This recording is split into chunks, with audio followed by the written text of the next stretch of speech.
Howdy, you glorious financial dinosaurs. The Crypto Codger here. While you are busy arguing about whether CDs at 4% are pretty good, Wall Street, BlackRock, and even governments have been loading up on Bitcoin like it's the last lifeboat on the Titanic. Today, I'm going to show you why Bitcoin is positioning itself as a long-term investment, not a casino chip, and I'll prove it with numbers your advisor never showed you. Let's start with who is actually holding this thing. Corporate treasuries now hold about 1.13 million Bitcoin, roughly 5.4% of all coins that will ever exist. Governments and national reserves sit on another about 620,000 BTC, close to 3% of total supply. And ETFs and ETPs, they've vacuumed up roughly 1.5 million BTC, about 7.1% of supply.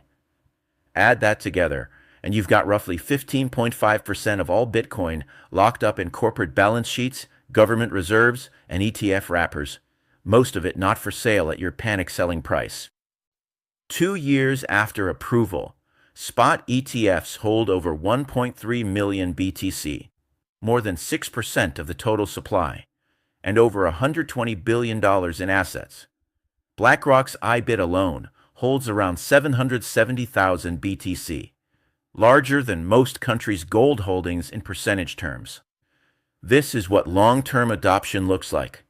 Pension funds, RIAs, and institutions quietly buying Bitcoin through ETFs, so your advisor can pretend they don't recommend crypto, while your 401k buys it for you. Corporate treasuries have quietly crossed 1.13 million BTC, even after a year when Bitcoin finished down about 6.4%. They kept buying through the drawdown, because they're not trading TikTok signals, they're making 10-year decisions. Governments are doing the same thing.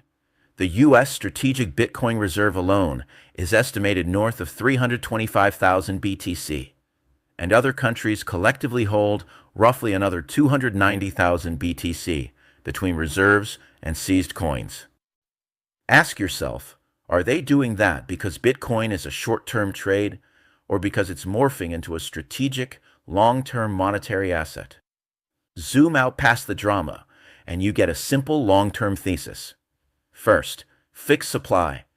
There will never be more than 21 million BTC, while governments kindly increase the money supply for you every year. That imbalance between scarce asset and endless fiat is the core of the long-term case. Second, institutional demand is sticky. ETFs, corporates, and governments aren't day trading. They're allocating to Bitcoin the way they used to allocate to bonds and gold. Small percentages, big dollars. Third, major asset managers like VanEck model Bitcoin with a base case long-term expected return around 15% CAGR out to 2050, as adoption spreads into trade settlement and central bank reserves. Nothing is guaranteed, but that's how serious money is thinking about it now. Now, before you run off and mortgage the RV, let's be adults. Bitcoin is volatile. It will hand you 50 to 80% drawdowns and ask if you really meant it when you said long-term. If you've got a 6-month time horizon and a fragile ego, this is not your asset. For most grown-ups, Bitcoin makes sense, if at all, as a small slice of a diversified portfolio. Think 1 to 3% for conservative folks, maybe up to 5 to 10% if you understand the risk and can ride out full cycles without panic selling. The edge isn't just owning Bitcoin, it's holding it longer than the tourists. So here's the punchline. Corporations, governments, and ETFs already control more than 15% of all Bitcoin that will ever exist. They're not betting on next week, they're betting on the next few decades. You don't have to go all in, but if you're planning to be alive and solvent 10 years from now, it might be time to stop asking, is Bitcoin real? And start asking, what happens if I'm the last one in the room without any? I'm the Crypto Codger.